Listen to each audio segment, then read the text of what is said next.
La Lune est grise. Enfin non, la Lune n'est pas grise, mais quand on la regarde, et c'est plus flagrant la nuit, elle nous paraît grise. Mais ce n'est pas le cas. Si la Lune nous paraît grise, c'est parce qu'elle absorbe toute la lumière et ne renvoie que le gris. Pour faire simple, regarder quelque chose, c'est une illusion.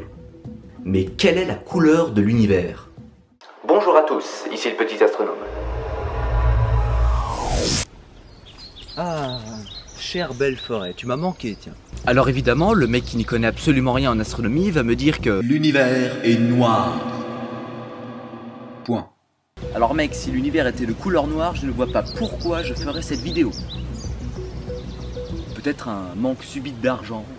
Déjà, le premier truc qu'il faut savoir, c'est que l'univers est homogène. Et pour illustrer cela, je fais appel à un ami youtubeur. Dimension, c'est à toi. Alors en fait, si on a l'impression que l'univers est noir et terne, c'est parce que l'œil humain ne voit qu'une infime partie de toutes les ondes électromagnétiques qui existent. C'est ce qu'on appelle la lumière visible. Par exemple, on ne voit pas les ultraviolets, les infrarouges, les rayons X, etc. En fait, on ne voit même pas un milliardième du spectre électromagnétique. Mais si on était capable d'observer absolument toutes les longueurs d'onde, on pourrait voir l'univers tel qu'il est réellement, coloré et lumineux. En plus, nos yeux ont un temps d'exposition très court. Mais bon, c'est pas le sujet, je repasse la parole au petit astronome. Merci beaucoup Dimension, c'était brillant. Vous avez certainement vu ces espèces de schémas simplifiés dans vos cours de physique sur la représentation de la proportion de la lumière visible. Et bien en fait, ces schémas ne sont pas du tout à l'échelle. Dimension nous a dit que nous voyons à peine un milliardième du spectre de la lumière. Et il pèse ces mots. Probablement avec une balance. Ça, j'ai pas demandé. Faudra que je check un jour. Imaginez que le spectre électromagnétique de la lumière est la taille de la distance Terre-Lune, soit 384 400 km en moyenne. Des rayons gamma de la taille d'un nanomètre aux rayons TLF de la taille de plusieurs centaines de milliers de kilomètres. Si on représentait cette échelle à la distance Terre-Lune, c'est-à-dire 384 400 km en moyenne, eh bien le peu de lumière que nous verrons serait de quelques micromètres. Micromètres ou millimètres, enfin, c'est si petit que... Enfin bon, bref, l'œil humain c'est la grosse merde. La grosse merde. La couleur moyenne de l'univers est indéterminée. Ou presque. En fait, on a réussi à définir une moyenne sur quelques milliers de galaxies à notre vision.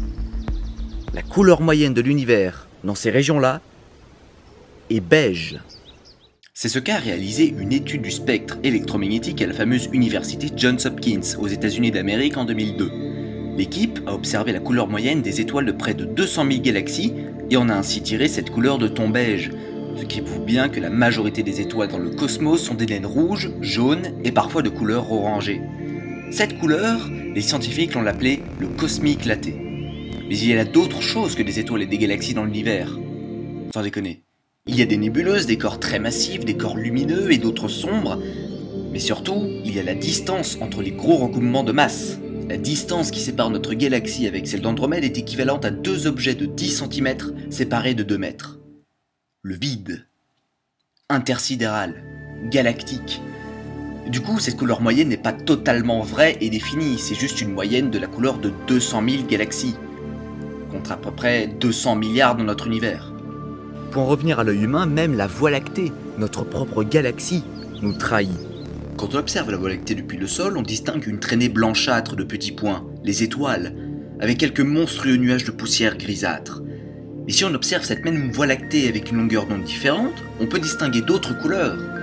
Bien sûr, si au rayon X la Voie lactée apparaît verte sur le chromoscope, c'est parce qu'elle est adaptée à notre œil. En fait, imaginer des couleurs qui n'existent pas est parfaitement impossible. Oui, enfin c'est logique quoi. Les extraterrestres qui ne perçoivent pas les mêmes types de longueur d'onde que nous sont tout simplement incapables d'imaginer les couleurs que nous percevons, et inversement. Et pour vous achever, il est possible que nous n'ayons pas la même perception des couleurs. Un objet de couleur bleue que vous voyez est bleu, mais selon votre interprétation. On dit bleu par convention, mais votre bleu n'est peut-être pas le même couleur que mon bleu. Mais est-ce que ça veut dire que 7 milliards d'êtres humains voient des choses dans 7 milliards de façons différentes? On ne sait pas. Et on ne peut pas le savoir. Merci d'être de plus en plus nombreux à vouloir Non, c'est pas ça du tout. En tout cas, merci d'avoir regardé cette vidéo. N'hésitez pas à vous abonner à ma chaîne YouTube. Le prochain palier étant évidemment celui des 86 milliards d'abonnés.